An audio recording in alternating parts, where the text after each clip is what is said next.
வணக்கம் நண்பர்களே, welcome to date of recovery journey. இன்றைக்கி பார்த்தா நம்ம நேராக தோட்டத்துக்கு போயாச்சுங்க. இதுவரை நம்ம ஆப்ரேஷன் பண்ணி லைட்டாக வாக் பண்ணிக்கிட்டு இருக்கோம். இப்போ தான் ஜிம் போக ஆரம்பிச்சிருக்கு. சரி, இன்றைக்கி கிணத்துக்கு வந்ததுனால ஸ்விம் பண்ணலாம்ட்டு ஒரு ஆசை இருந்துச்சு. இருந்தாலும் லைட்டாக உள்ள பயம் இருந்துச்சு. ஓகே, வீட்டில் பர்மிஷன்லாம் கேட்டுட்டு நேராக கிணத்துக்குள்ளே இறங்கியாச்சுங்க. இறங்குறதுக்கு முன்னாடி வர பயமே தெரில. இறங்கினதுக்கு எடுத்து பார்த்தா உள்ள ஹார்ட் பீட்டு வெளியில் இருக்க எல்லாத்துக்கும் கேட்குது.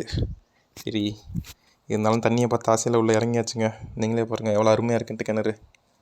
இப்படி ஒரு கிணறை பார்த்தா யாருக்கு தான் குளிக்கணும்னு தோணாதுங்க, நீங்களே சொல்லுங்கள். சரி அப்படின்ட்டு உள்ளே குதிச்சாச்சு. அதுக்கடுத்து நடந்த சம்பவத்தை நீங்களே பாருங்கள், வாயால் சொல்ல முடியாது.